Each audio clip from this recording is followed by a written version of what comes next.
Seahawks fans, wherever you may be. Thanks for listening to the show. Join your hosts, Bill Alvstad and Keith Myers, as we talk Seahawks football.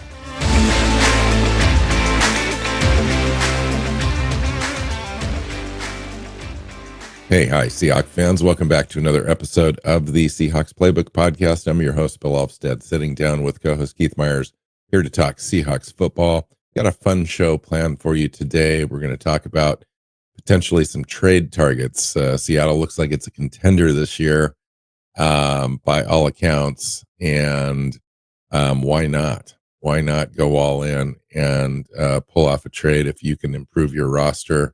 We're going to talk about the ideas of improving the roster, where we're at with the current roster, and what we could do to upgrade on a couple of different positions. We talked about this the last show, kind of coming into this this episode with that in mind. So, hey Keith, welcome in.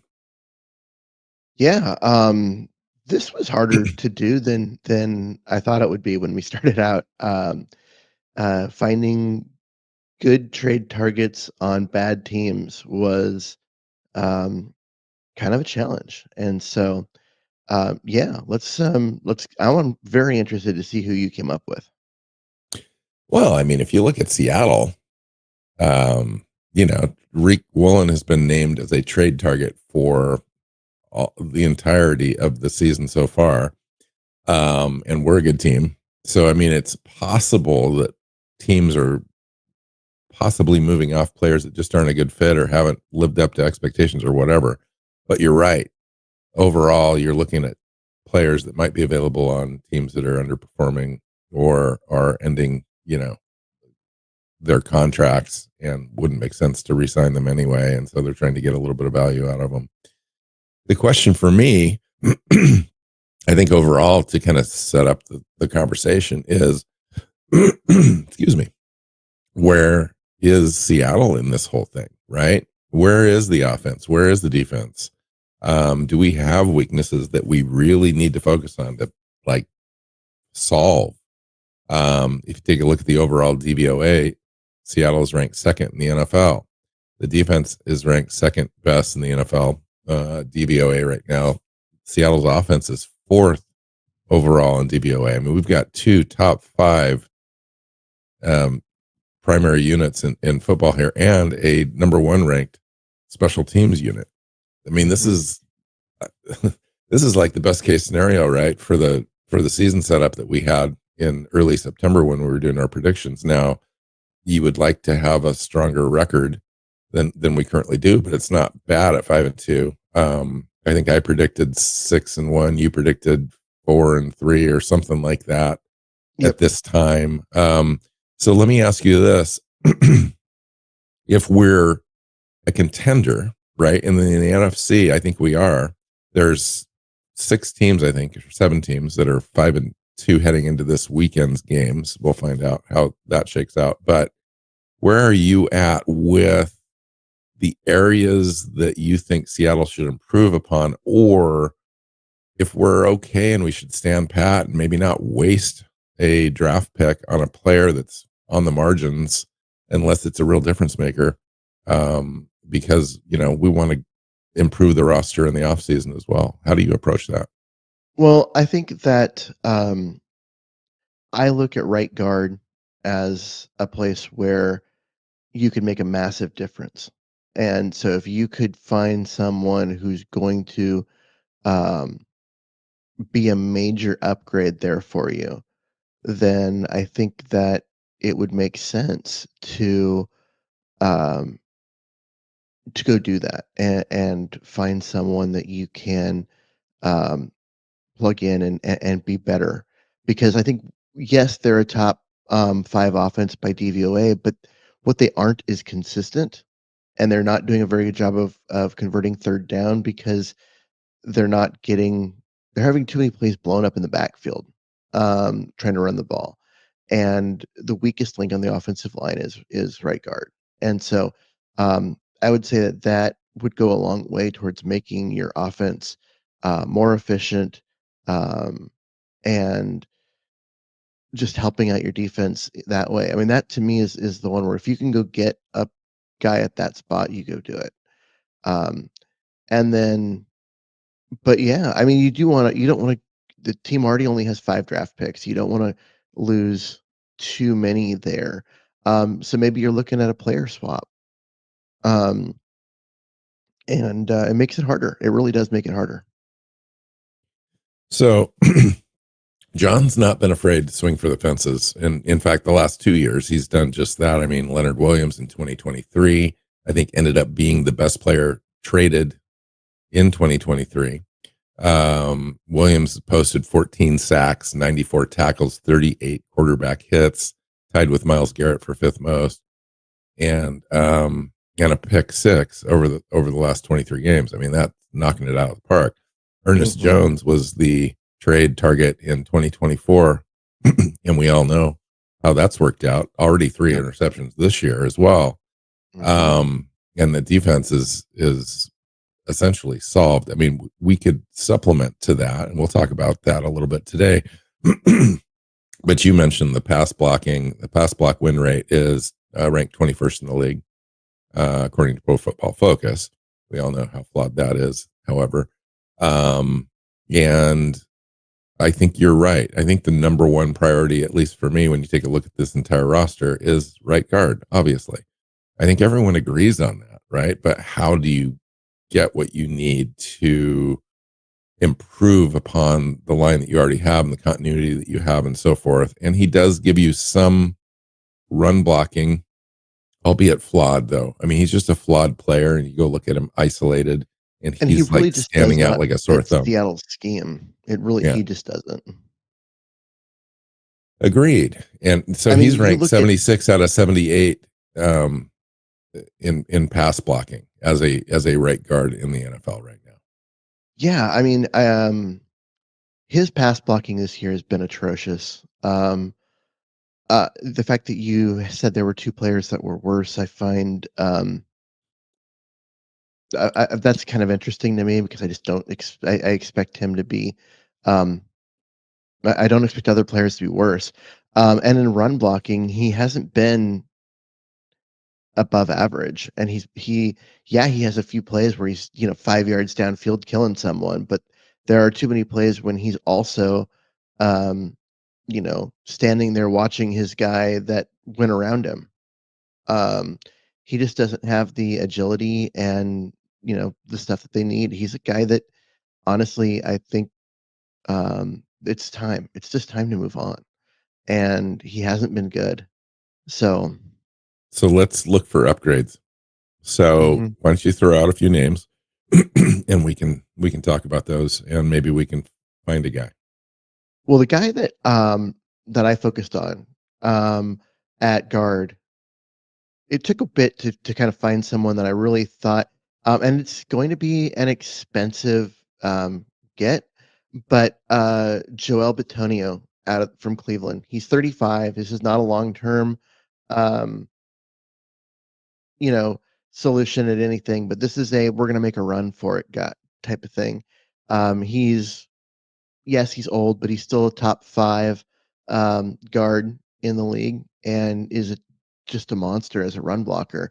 And I think that you could go out there and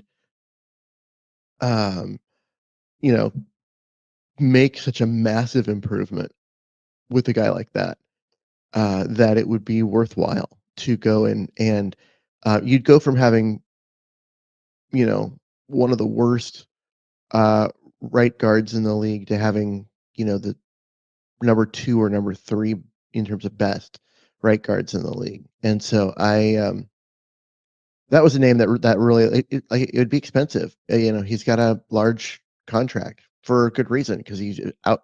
He's been that good for that long, but he's on a bad team, and he's about to be a free agent, and he's 35. I think he'll be available, and I think he'll be available for a middle round pick. You just have to have the cap room to go get him. Luckily, I think that Seattle does. I think they could go do this and make it happen. Yeah, I mean, I think he would, talent-wise, be the best player available. Top three guard, probably. You said top five. I think top three. Hmm. Instant blue chip type upgrade at the position, right? For this year and maybe next year. It's expensive. You're going to give up, I would think, at least a third round pick, right? For him, for a Not for, I half a don't know. season rental plus salary. He's 35 and about to be a free agent. It is a half a season rental. But I don't think you're going to have to give up that much for him, given the position that he plays and the fact that he's old and about to be a free agent. That's really why I thought that he So would you think be that we could a flip a target. fifth, maybe? If you can, I'd do it any day.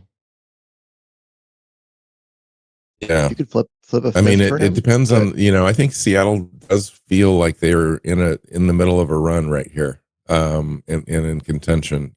Flipping a pick like a fifth would be a lot more easier to stomach than a third.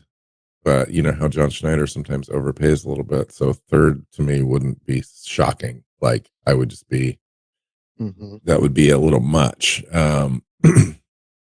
But it would certainly solve the problems that we've been having. I mean, he would just plug and play, right? Hmm. Um, For the rest and of the year. Yeah. adaptable enough to the scheme where he could come in and be a good fit, get all those reach blocks and be steady in pass block protection for sure. And I think we talked about the where the offense is at last show, and we basically said, if we had a replacement right guard that was as good as Gray Zabel on the left side, that would be literally like winning games. Yeah. Um, and I think your win total, like he would affect the win total. That sort of a player. I like the idea. There's a few other ones, and you focus on that, and that's fine. I brought in a couple other ones just to talk about. Obviously, the one that everyone talks about is Zeitler at Tennessee, Yep. top 20 guard, budget friendly, He's clean also, pass yeah, protection. he's 36, and about He's to be the a free same boat. agent. He's the So same boat, he's but less expensive, I think. less expensive, contract wise, and probably less expensive to go and get. But you're not getting as good of a player, but you're still getting a massive upgrade. So Zeitler would be a great pickup for Seattle. I think it might be easier to do too, as far as just swinging the trade, just Hmm. from a cost perspective and a trade cost perspective. Um, the other one would be Wyatt Teller, again with Cleveland. He's on the other side from Joel. I Um, He's not as good. He's he just, would help in the run game. The pass pro is not there. yeah. And I would say if you basically just give up a conditional 2027 pick, that would be kind of where he's at with me personally. Now, Hmm. somebody might say, well, let's be realistic. I think you could probably get him for like a sixth round pick potentially, or a player swap. But again, I'm just not sure. John Simpson's out there, from the Jets, another player that you might take a look at. If I had to make one move, I probably would go with Zeitler, Hmm. or you swing it out of the park and you try for Batonio, but he's old and you're renting a player, and I'm just not sure. I mean, if I knew for a fact with a crystal ball that getting him would mean a Super Bowl appearance, yeah, right. You'd do anything to do that. Hmm. But just in a silo, it's like, what is the best move that John Schneider could make for the franchise? And I think the cost might be too high for Batonio, as Yeah, far as probably. just a draft pick, flipping a pick. Like now, if you did like, you'd mentioned a player. Do you have one in mind? Well, a guy like, so if you're looking at this um, from the perspective of Cleveland or Tennessee, that kind of thing, you're looking for a young player that you have control over.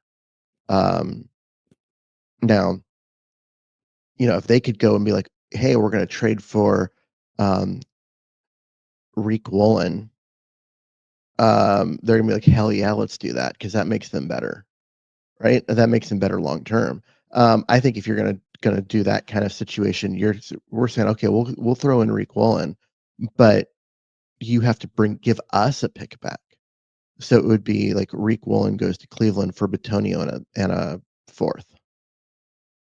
Well, Reek's Um, not under contract next year as well, so you've kind of got a similar situation. But Reek is obviously that has way more upside, long term potential, all that kind of stuff. I think you're right in that Seattle and would he's no young. longer be flipping a pick in the situation. I'm not so sure you get one back. Like maybe a conditional 2026 pick or 2027 pick if you re-sign Reek. Like if he resigns with Cleveland, then Seattle gets a 5th round pick or something. I don't I know. don't know how you would work it, but He's young. He's really good. I could see it being a thing where where I mean, maybe it's a situation where um they have, a deal in place so that way he gets traded and then automatically resigns, like instantly resigns. And so then they end up giving up more for it that way. yeah, that's a tough one too because I think Reek is still trying to establish his value, and so his manager is trying to get get get the most out of that, and I'm not sure if he's earned a contract yet, you know, with his play this year, but maybe. Yeah, that's interesting when you throw a player in like that. I think that's the only way Reek moves this offseason. Seattle just needs Mhm. him. I think it makes more sense for Seattle to keep him. That's a that's a kind of a pain like inflicted on the defense if he's gone. Because what are you looking at for replacement? Guys out there, Shaquille Griffin, um, Kendrick, Pritchett, Job has been obviously playing very well, but those other guys would need to step up, right? Yeah, I mean, you'd And be doing that with the idea that you're getting Witherspoon back. And basically you're like, okay, we're getting Spoon back off being injured and that would be um your replacement for him is you're getting Spoon back. I mean, the degradation to the defense would be much less on the whole than the upgrade to the offense, right? And Mhm. so you kind of have to, I mean, trades go both ways, right? Okay. So we can come back to that guard position if you want, but I thought maybe we could talk about a couple other spots. So for me, the defense looks whole, right? Like there's not an issue with it. We are um, on defense. We're there. I mean, opponents are averaging 5.8 yards net average against us, 5th lowest, 3rd in sacks at 23. Above average pressure rates. Seattle is the 3rd lowest blitz rate. We're top 5 in interceptions with 8 and pass defense with 38 overall. So, and the defense is just performing at a high level. We're 2nd overall DVOA, points Mhm. allowed, all that stuff. So, but what would it take to upgrade that defense and really get it playoff ready? And one of the areas that you look at would obviously be coming off the edge rusher, maybe shoring up the interior of that defense a little bit um, with a defensive tackle or potentially an inside linebacker upgrade. Even though you've got Thomas coming on, you've still got Knight. Um, Obviously, Jones is there and he's going to hold down the fort. In the middle, though, you've got a player that hasn't appeared yet in a game. Jonathan Hankins doesn't look like he's not coming back after the bye. he's still got some sort of back issue, and he's probably not likely to see the field this year, right? And Yeah, he's at this pretty point. much done anyway. He's an older prospect. He's not going to be back. So Mhm. I think you could get kind of a run stuffing defensive tackle in there. I don't know that you necessarily need a pass rushing specialist from the interior, but a defensive stud run run stuffer would be less expensive and potentially available. Um, but I think the focus would be on a pass rusher. Really, I mean, we've seen Nwoso come on and just be really effective, but Boye Mafe has been okay. No sacks though this year. Derek Hall Yeah, has but been he's injured, and he's so likely to come Mafi's had back. a couple of sacks, and Okay, then they've gone through and they've done um, the statistical change, and they've given that half a sack to someone else. He's had a couple called back on penalty. He's been there. Good pressure rate. Been very good in coverage and setting the edge. Like he's been a good player. So I'm I mean not. we have a good group, Keith. We do. Yeah. But could you improve it a little bit? I mean, and what would it take to improve that? And just make you feel like, oh my gosh, like we're so solid, like we're going to intimidate teams at this point.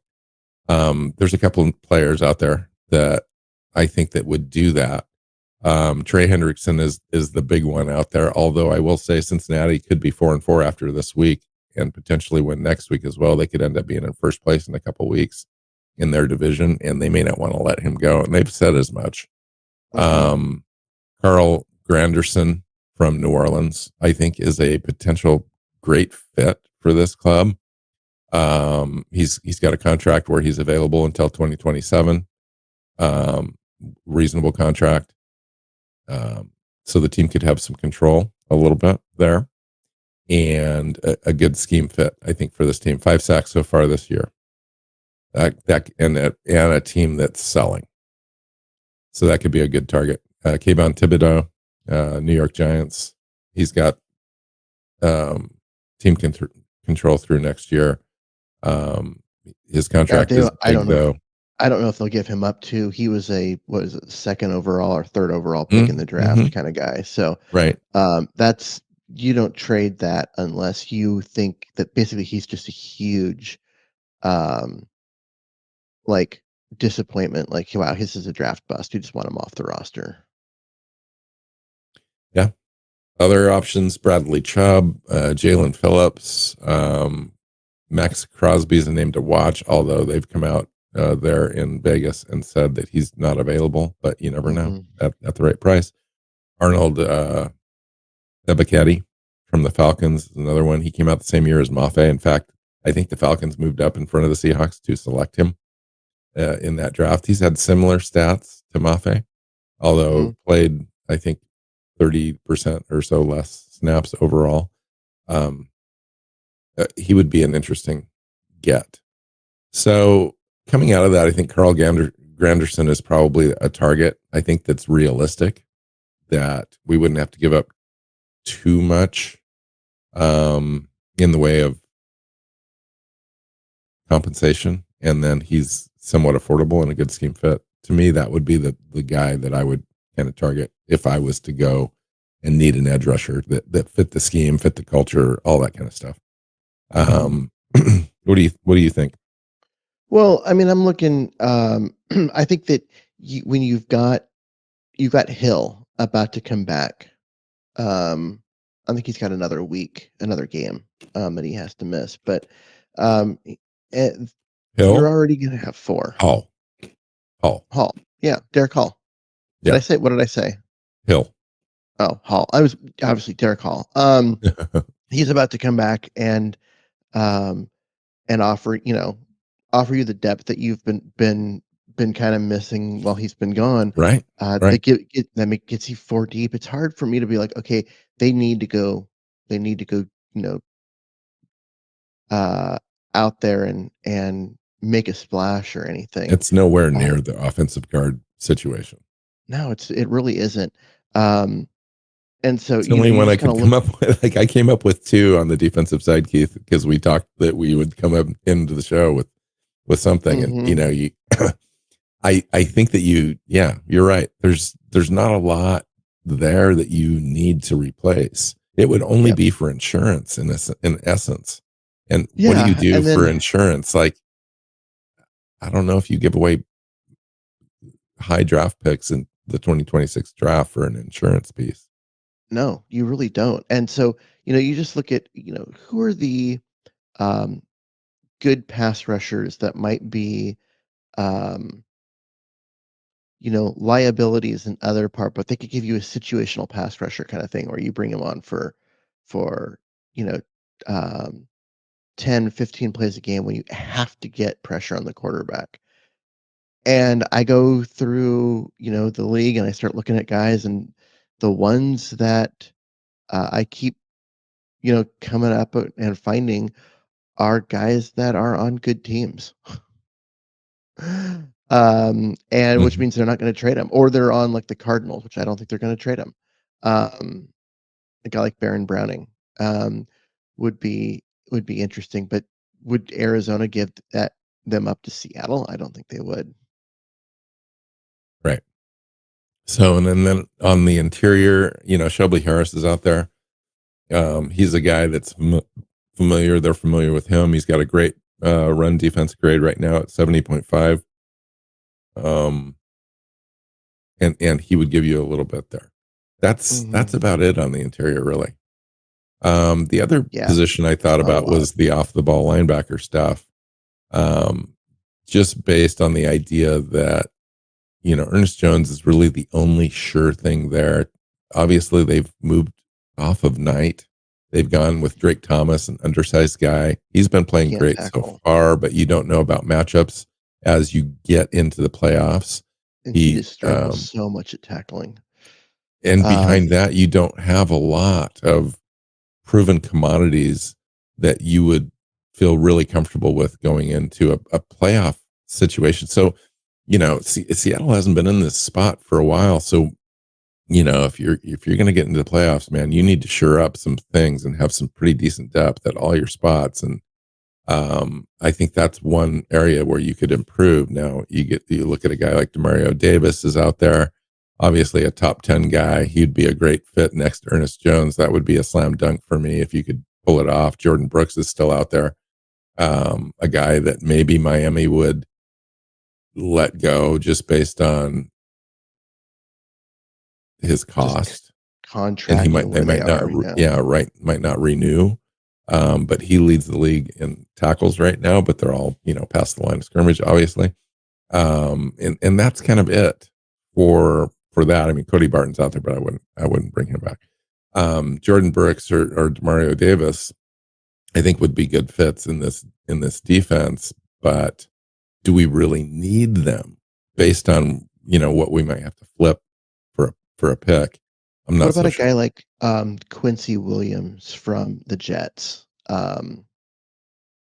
He's a little undersized, but he's he can rush the passer. He's a decent run defense, better in coverage than a guy um, than Tyrese Knight, better tackler than Thomas.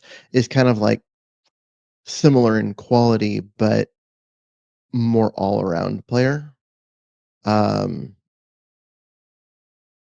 his probably best year is probably 2023, but he's not that old. Yeah, I think his draft year was 2019. So, um, Yeah, that's possible. That's I possible. mean, But also if you're just going to incrementally be better, I'm not sure that they do.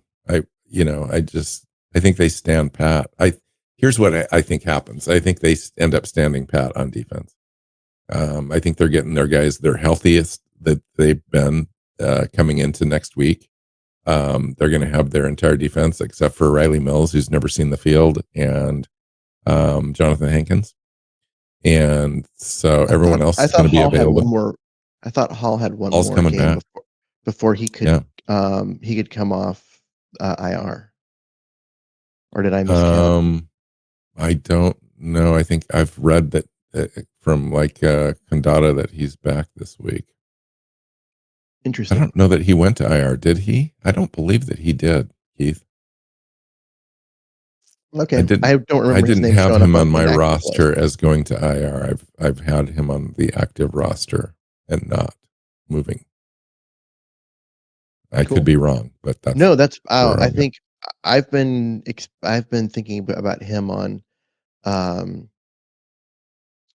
IR, so I was thinking we had another week of him being gone, but then he'll be back. So, yeah, I mean, he it's hard with the defense. Another linebacker, I was just, I'm just scrolling, looking, would be, Jamie and Sherwood, again from the Jets.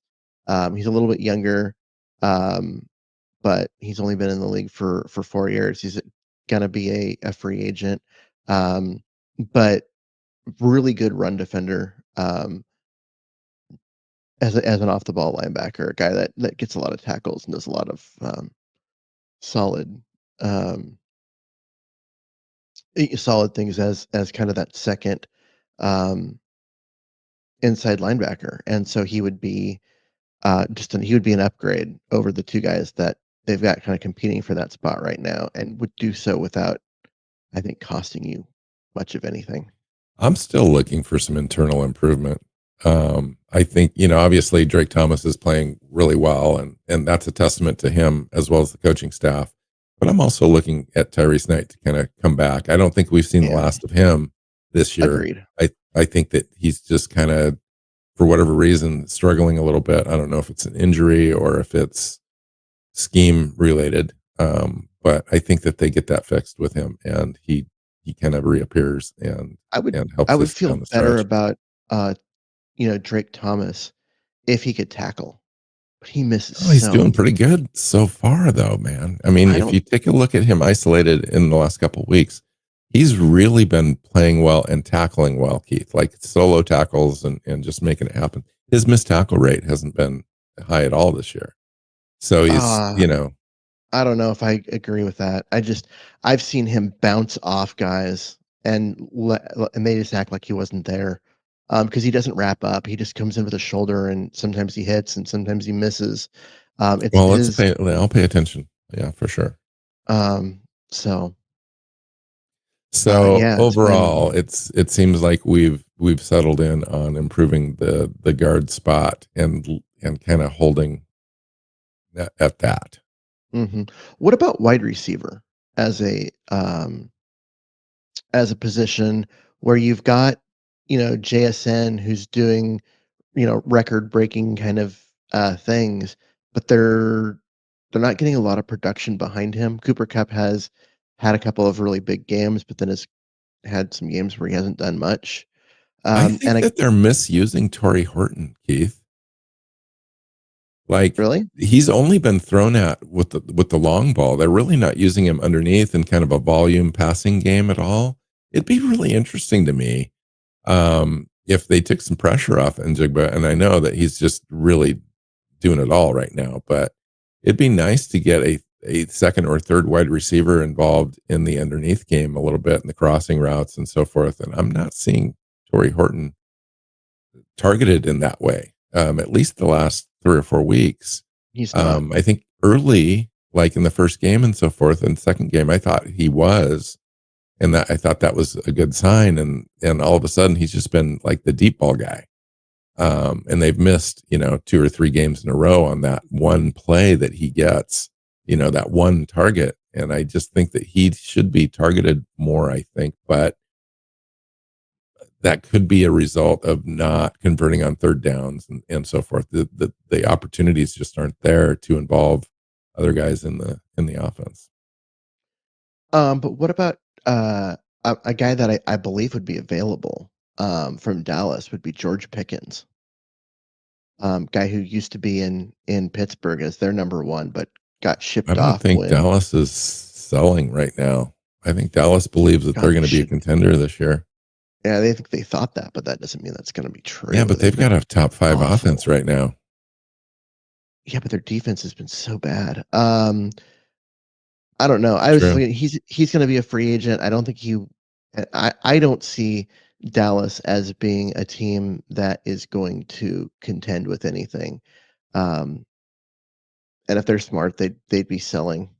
And I being would able be to willing. Yeah, no, I would be willing to look at other weapons for Sam Darnold if he was using other weapons, and showing consistency, that he was targeting other players, and the offense was kind of a volume passing offense like that, and I'm just not seeing it. So I would hesitate to throw anything out there. Now, you always want to acquire players that are going to improve your roster, and yeah, you'd push a guy like Jake Bobo off the roster, right? Okay, so you lose a little on special teams, but you gain a lot on, you know, actually being on the field, Mhm. impacting the offense on a regular basis. Otherwise, you'd have to push Tariq Young off, and I don't necessarily think you should do that. He's one of the reasons why we're ranked number one on special teams. Agreed. Um, and so, what are your thoughts on who gets replaced? It's probably Bobo, who, would find himself flipped over to the practice squad and left there, and then, they could bring him up if they need him. Um, but if you could, a guy who's he's replaceable. I mean, we like him. He's a fun player, and he blocks and hard and works hard and does special team stuff.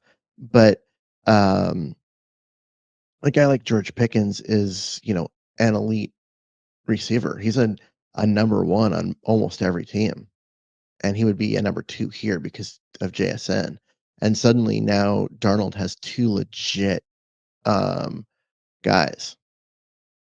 And I think Interesting. that it would help JSN out simply because he wouldn't be getting doubled and triple teamed quite as much. I mean, that was the Um, theory with DK Metcalf. Yes. what do you mean?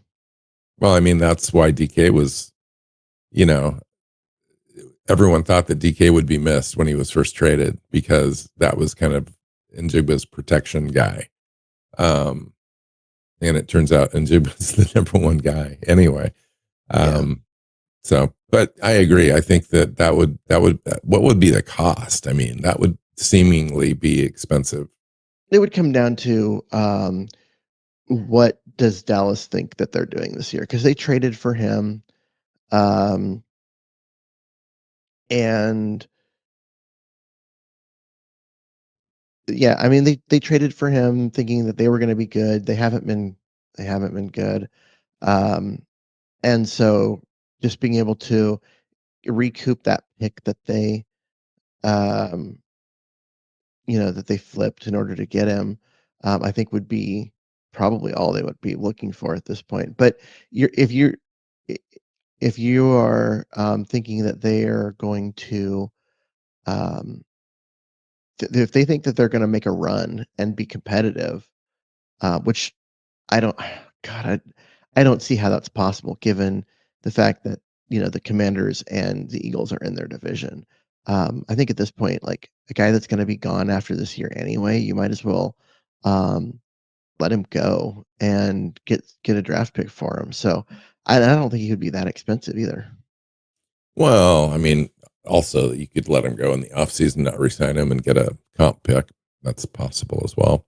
Seattle is ranked 30th in the league in passes per game, so I'm not sure that the attempts are there to justify a big move at wide receiver. But then again, having an impact player at that position opposite Njigba would be a long term solution. Cooper Cup's not going to be it, right? Cooper Mhm. Cup is who he thought he was, a Yeah. 700-yard guy, 45 receptions type of a player, which is great. I think that, and his leadership qualities and so forth really put him over the top. But long term, you could use a younger talent there that's really going to be taking over Mhm. that number 2 spot.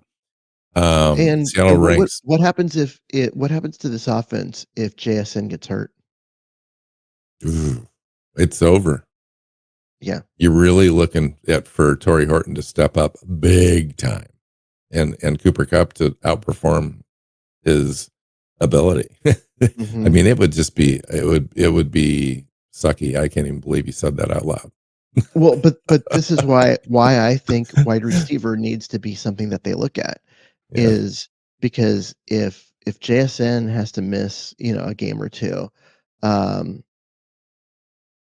those are probably losses no matter who you're playing Yeah, because your offense is everything is so myopically keyed on focused. one player. Yeah, yeah, So, it really is, isn't it? I think that the season hinges on him. I'll be completely honest. I mean, so far from what we've seen, it's like Sam Darnold's not been able to spread the ball around, and I think that boy, that would be sucky, big time. mhm. Another position group that I think that you could argue we should be looking at is the running back group. Seattle's ranked 19th in rushing offense, averaging 106 yards per game, ranks That 30th in yards Do you per really think that has attempt. to do with running back talent and not Well, I don't know, and the that's why I wanted to offensive kind of line? raise the thing here. So the offensive line, though, is okay. I mean, if you take a look at the offensive line overall, you've got Charles Cross on one side, right next to Gray Zabel. Those guys are Mhm, great run blockers and pass blockers. Obviously, we don't know exactly what's going on with Sundell. I think he's just league average right there, and then right next to him is really poor. And then Lucas on the outside, probably a little underperforming based on what we thought we had with him. Um, but I think that the run offense seemingly is, I think as a result, more so of stacked boxes and just the way that defenses want to defend us. Um, I, I think that the offensive line still has an opportunity there if we face light boxes. They're just not stout enough, I don't think, or a run blocking focused team enough to overwhelm 8 man in the box type defenses against them. mhm. But when you take a look at yards per carry after contact and all that kind of stuff, we're just kind of middle of the road. I mean, Kenneth Walker's a little higher with that. Zach Charbonnet has been struggling a little bit, I think, with that. 2.8 yards per attempt. Walker's at 3.7. Zach Charbonnet's got five touchdowns. Walker's got 3. Um, I you could say, well, we may upgrade at the running back spot, and I don't think it's going to happen. I'm just saying maybe they take a look at that. Um, one of the players that we have access to is Jerkadia Wright. I really like the way that he ran in preseason, but it's preseason, right? Mhm. Um, but he looked like a tank when he was running the ball, like just really bring that physicality. Charbonnet does some of that, but Jacardia Wright seemed to have a little bit of juke to him as well. So he might be a nice blend to kind of bring up on the roster.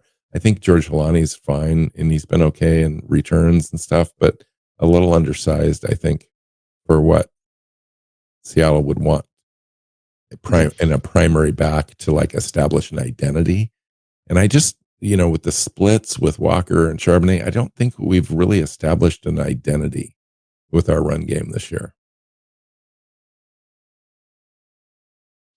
Yeah, I mean, they haven't, I would agree with that, but I again, for me, it, I look at what's going on up front, and there's way too many plays where, um, the problem is there's no hole to run through, or they're having to make someone miss in the backfield and then get upfield. Um, I just don't like what I'm seeing from the pass blocking or sorry, from the run blocking, in front of them for me to truly think that they might be the problem. Ken Walker overall has been good. I think there are times that he dances a little bit too much. Um, and but for that, it has to do with, well, what are you expecting him to do when there's no hole? Like, he's trying to set people up and make a hole where there isn't one, and, until they kinda get some of the run blocking stuff figured out, like, both those guys are, above average, um, backs as far as, like, as starters. And Yeah. I'm okay with just, like, letting it go and seeing what happens with them, And because Robbie Utes is coming back too. and that should make a difference because, um, yeah, I would still like to see some Jalen Milroe stuff. Like I know he's had some issues um, protecting the ball And just, but anytime you're going to play a guy for one play in a game, he's never ever going to get any rhythm, never opportunity. It's like a boom or bust play right then and there. It's like if you boom it, you might get another opportunity. If you bust it, or if it doesn't work for whatever reason, you're never going to get an opportunity to get on the field again. And that's where he's been at. But remember how excited we were about the opportunity for him to kind of showcase that wide zone speed in isolation and stuff. I still think there's opportunities there. I just don't know how it works, how they fit him in. I think it would be a shoe-in for him to have more time on the field if we were converting more third downs. But maybe the opportunity to convert third downs was with him on the field. But Sam Darnold's been passing the ball so well on big play opportunities that they just feel like Sam's just really been giving him the best opportunity to win games and win plays. And Jalen Milroe just hasn't had that opportunity yet. I just don't think the team trusts him enough to put him out there, which, that's the thing. It's okay the first year. I agree. I don't think they trust him enough right now. And he didn't help himself when he went out and had that fumble, running the option. I think it was in the Tampa game. Like, they're not going to put him out there if he's going to turn the ball over. And so, I mean, it'd sure be nice to see him enough this year to know what we've got heading into the off season. It would be nice to have that answer in your pocket, just so. But especially as kind of a trade target, it looks like Sam Darnold's going to be the guy, right, long term. It just does. I wouldn't be surprised if they extend him during the season or next early off season. But Jalen Milroe could end up being a trade target at some point. Sam Darnold's on a 3-year contract, so they won't do anything right away. They don't even have to do anything next year. But I would be surprised if they make it through next year without an extension on the table. Yeah. Interesting. Okay. Well, I mean, we did a lot of talking today. What did we come up with? I think we did a minor upgrade with a player with, potentially 2 different players, maybe Zeitler and Batonio. Yep. Go trade for a right guard. I mean, there's not a lot out there, but yep. Go trade for a right guard, make your offensive line better, which makes your running game better, which makes your third down conversion rate better. And watch how much it cascades down, making the rest of the team better.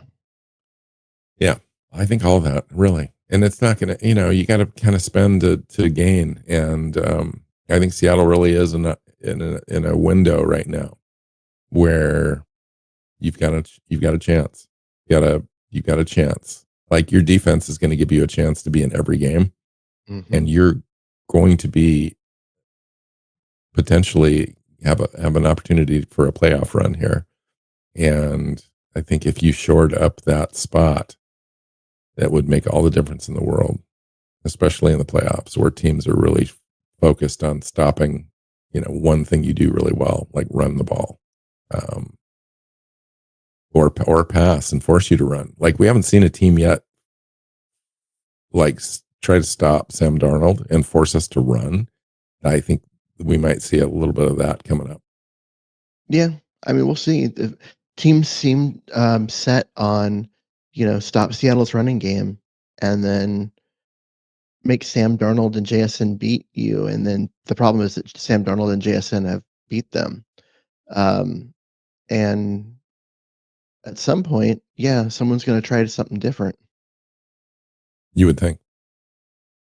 You really would. I think that's it. So it was a good show. I think Seattle's offense and defense and special teams right now are running pretty well. And we've got everyone coming back on the defense, which has already been playing well, even in their absence. I'm pretty excited about that. It's going to be hard for teams to move the ball against us, I think, going forward. We've got a more difficult schedule, though, in the second half of this season. And we play the Rams still twice. Those will be very telling games for sure. Yeah. All right, let's get out of here. Find Keith on Blue Sky at Myers NFL. You can find me at NW Seahawk. The show is Seahawks Playbook Podcast. Find us on your favorite podcast platform and our YouTube channel. And until next time, go Hawks. Go Hawks. Seahawks Playbook Podcast listeners, thanks for joining us for another edition of the show. You can find us on Twitter. Bill is at NW Seahawk. Keith is at Myers NFL. And the show is at Hawks Playbook. You can listen and subscribe to the show at SeahawksPlaybook.com.